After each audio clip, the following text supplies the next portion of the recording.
Shalom. I want to give all praises, honor, and glory to Yahweh, Bahashem Yahushai, Bahashem Rakak Wadash. Double honors to my apostles and bishops and elders of Great Millstone who teach and rule well. Salutations to the Akim that's out there laboring, of the hopeful elect, doing this work in truth and sincerity. And in this video I want to feature this movie called Falling Down, which was made in 1993, which starred Michael Douglas, and it's a film by Joel Schumacher. This is a synopsis of Edom losing it in these coming days, man. As the sun sets on this godforsaken kingdom, this is the spirit that you're gonna see a lot of these Edomites in, man, as their kingdom is falling, man. And the title, it says everything, and we're gonna go through the synopsis, or the plot of this movie, and this guy, Joe Schumacher, basically, he has the mind of the typical Edomite, man, and how he reacts to disparity, losing his grip on control of his life, and we're starting to see that, man. When we're seeing it through, inflation, high gas prices, and it's gonna take a toll on it. And now we have the shortage of food in certain areas, and then the Lord bringing plagues upon this place in a form of weather, to basically destroy, the harvest, so to speak. When we have a lot of these little parts and pieces being moved around behind the scenes that are really manufacturing and ushering in the downfall of Babylon, and this is typically right here. This movie is a day in the life of a so-called Edomite in a fallen kingdom, and in his personal observation, of things that's going on around him when everything for him goes wrong. So without any further ado, I want to get into the plot of this movie. And it's a really good movie. I've seen it a while ago, but Spirit was on me to really try to hone in on this movie and really focus on how we see things today, man. So it reads, let's start at the top. William Forster is stuck in traffic on a hot day after his air conditioning fails. This takes place in the city of LA. They call that the city of angels, so to speak. But the character that Michael Douglas plays, his name is William Forster. So he's stuck in traffic on a hot day. This is how the movie starts, and his air conditioning fails. So he abandons his car and begins to walk home across LA carrying his briefcase, right? So I believe in the movie, prior to that, though, I think he pretty much loses his job, so to speak, and he's going through a divorce. So that's kind of like the backstory of the synopsis, though. So now we're going into his day where he's trying to reach his daughter's birthday party, so to speak. Okay, so now his car breaks down. He's pissed off now. So now he's walking across LA. And LA is a very diverse city. So we're gonna see how this man handles this. So now it goes at a convenience store. The Korean owner, which is like an Ammonite, refuses to give him change for a telephone call. Because he wanted to ask him for change to make the phone call. He was denied it. So Forster, the character, begins to rant about high prices. The owner grabs a baseball bat and demands that he leaves. Forster takes the bat and destroys much of the merchandise before leaving. Right? So he took the bat from the Ammonite and basically destroyed his store with the bat. Shortly after, while resting on a hill, he was accosted by two gang members who threatened to kill him with a knife and demand his briefcase. So, the Edomite Forster, he attacks them with the bat, the same bat, and takes their knife. Okay, this is the man of the sword now. The two gang members, now in a car with two friends, cruise the streets to find this man in a phone booth. They fire upon him, hitting several bystanders, but not Forster. The driver loses control and crashes. Forster picks up a gun, shoots one of the surviving gang members in the leg, and then leaves with their bag of weapons. Forster encounters a panhandler and gives him the briefcase, which only contains his lunch. So now he basically trades in the briefcase for a bag of ammo. And this is what this man is going to resort to in these last days, man. You gotta remember that this is his blessing. And the only way that this man's going to come out of his blessing, which was given to him by Isaac, given to their forefather Esau, is to basically have, another Edomite come up against him, that has the same blessing, man. That's the only way this man's going to be really taken down, man. He's going to basically X each other out. Similar to what you see now when with Russia and NATO. You see? And Russia is not part of the beast, but they are in fact Edomites, man. And they're gonna fight against their brother, man, so to speak, man. They're gonna fight amongst their this tribal fight that they're having. You see, which is gonna escalate throughout Europe and throughout the whole world, man. But the same thing here, where you're gonna see the impending doom coming to this place through civil war, man. So their blessing is really the monkey wrench is being thrown in with the government trying to confiscate their blessing, man. So this man is losing on every side, man. The two-time loser that we're reading about here, they are and it's gonna be an even playing field at the end of the day, man. As far as when you talk about them trying to, they're gonna be so worried about protecting themselves. They're not gonna be too much of the aggressor. They're just gonna try to defend themselves, so to speak.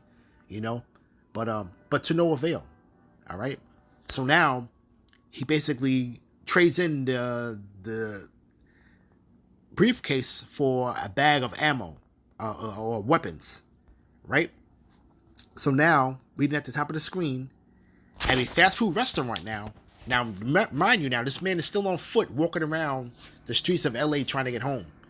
But he has to go through certain obstacles, different obstacles throughout the city, which is pissing him off at the end of the day. You know what I'm saying?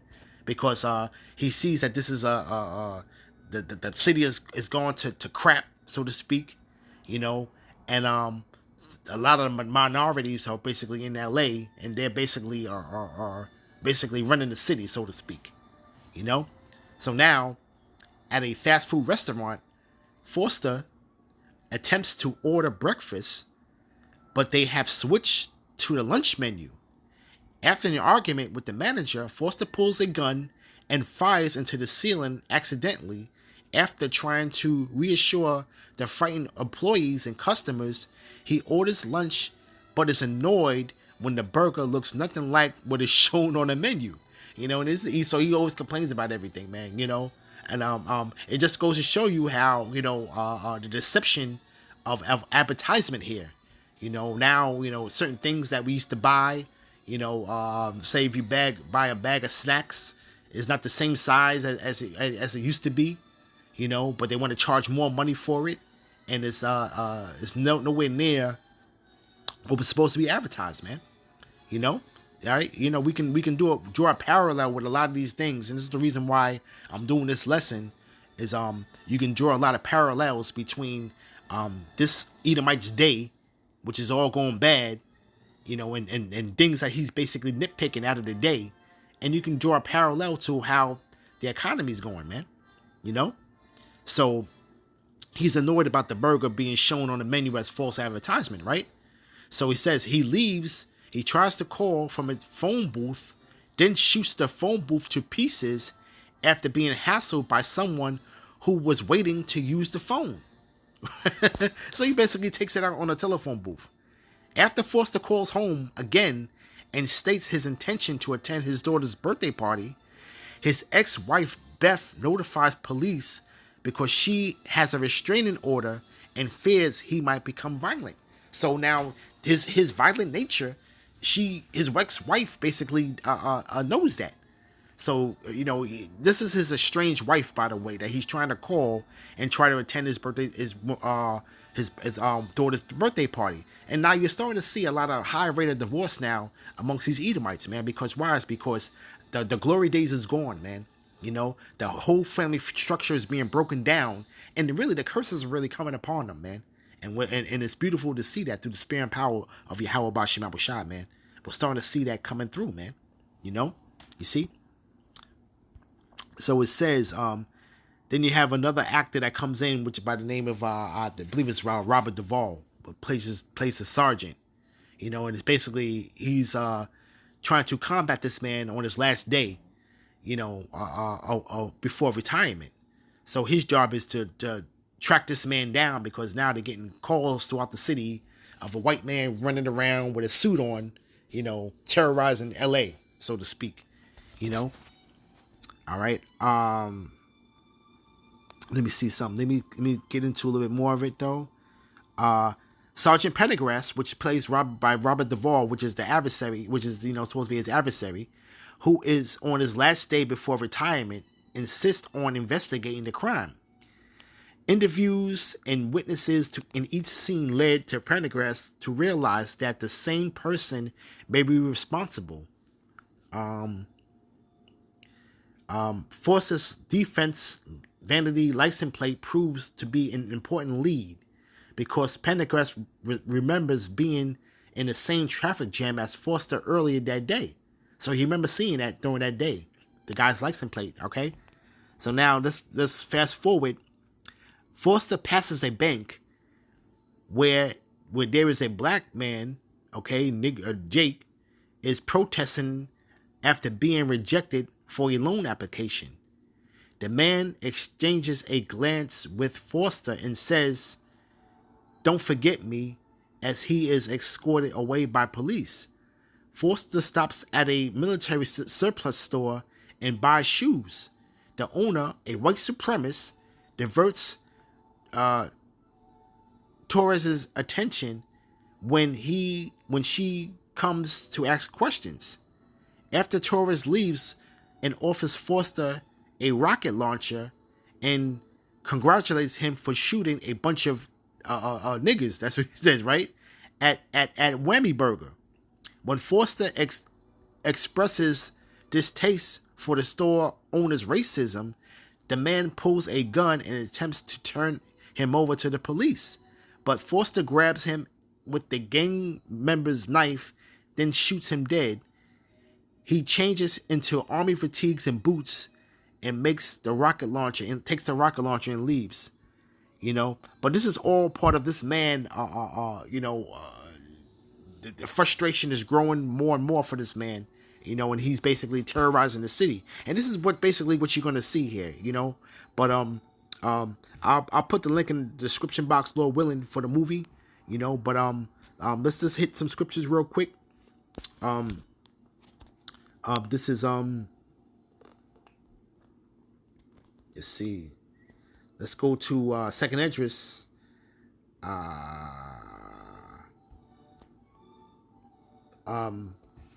Chapter 15, verse 10.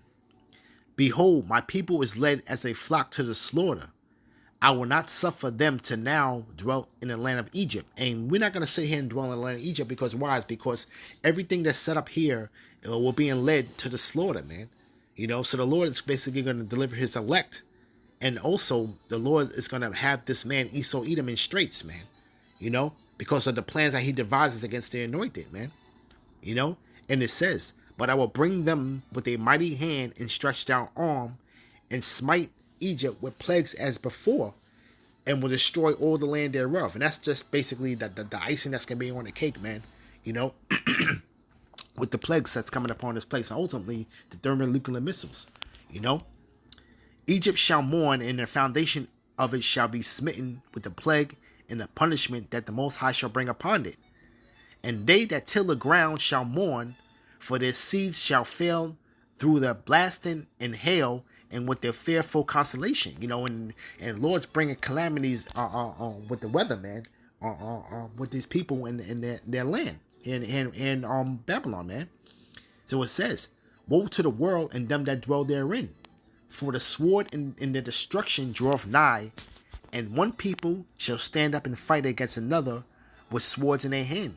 You know, and we're starting to see the civil war is gonna break out, man. You know, because when you look at for instance, the state of Texas, you know, in the state of Florida, basically they're making their own separate government laws within the state that's contrary to what whatever executive order is being pushed out from the president. You see, so we're starting to see the discord amongst in the political system, you know, and it's, you know, really going with the blue states and the red states and the Democrats and Republicans, and really Edom against Edom, man, you know, okay, but it says, for there shall be sedition among men, and invading one another, and they shall not regard their kings nor princes, and the course of their actions shall stand in their power. You know, and people are starting to be in that lawless state now. You know, I notice people running the light more. You know, not paying the traffic laws, just doing a lot more daredevil stuff. You know, just people are just basically doing what they want, because why? It's because they know that the police are a little more lax now. You know, and like I said, you know, the cops are, you know, they worried about coming home to their families, man. You know, they're not trying to indulge in too much, man. And they're pretty much getting orders from the top on down, I believe, through the spirit, you know. And basically they're doing next to nothing, man. You know. But it says, a man shall desire to go into a city and shall not be able. And for because of their pride, the city shall be troubled, the houses shall be destroyed, and men shall be afraid. You know, and you know, really when they established that martial law, you know, you're going to be restricted from traveling freely, man. You know, we're going to start to see these lockdowns coming back into effect, man. You know, and we've seen the trial run of these things, man. You know, but really, you know, in essence, man, the Edomite man is about to lose it, man. You know, and he's going to resort to that blessing that he was given, man, because that's all he got right now, man.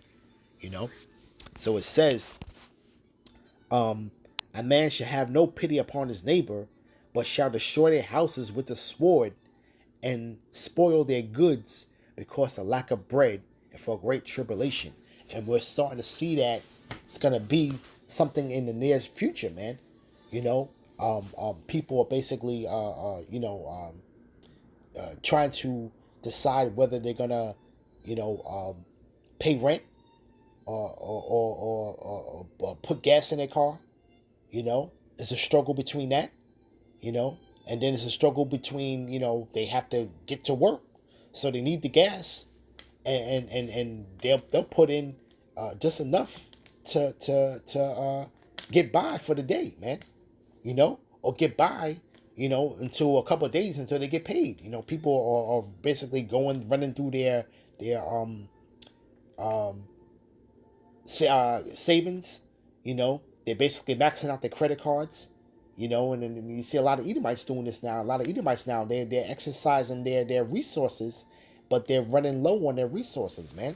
You know, this is why you're going to only have two different classifications of people, man, after it's all said and done. The super rich and then the common poor. You see? And Esau, you know, he has a lot more he feels to lose here, man. So this man's about to lose it. You know, he's about to lose it, man. You know, but let me see if I can grab any more in the story now, because let me see.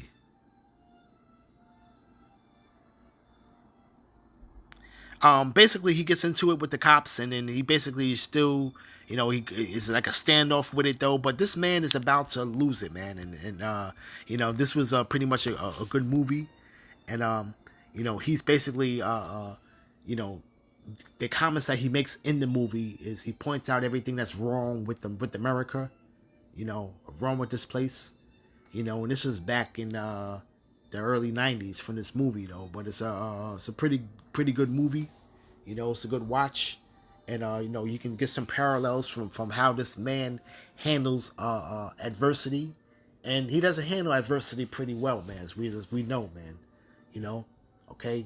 Jake can get by, with a damn, a loaf of bread, for a couple of days. You know what I'm saying?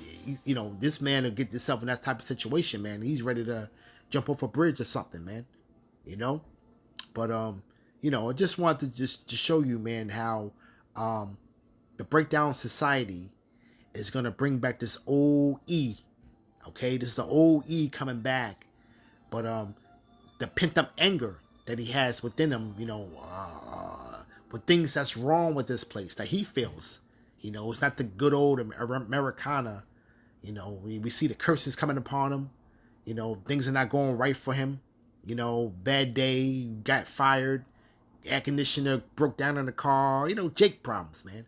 It's things that we go through here, but we're seeing how he handles it, man. And this man handles it by utter violence, man. So that beast man, all right, is gonna go back to his true nature, man. And this is why the Lord said that He's not gonna have us to dwell in Egypt no more, man. All right, because we're for the slaughter, man. And this goes from the top on down. He's low level. This is low hanging fruit eating right here. But the top ones, they know the deal. They know the truth. They know what's going on, and they're gonna come down with great wrath, knowing that they have but a short time, man. So with that, I'm gonna give all praises, honor, and glory to Yahweh, Bahashem Yahushai, Bahashem Rakak Wadash. Double honors to my apostles and bishops and elders of Great Millstone who teach and rule well. Salutations to the Akim out there laboring, of the hopeful elect, doing this work in truth and sincerity. Shalom.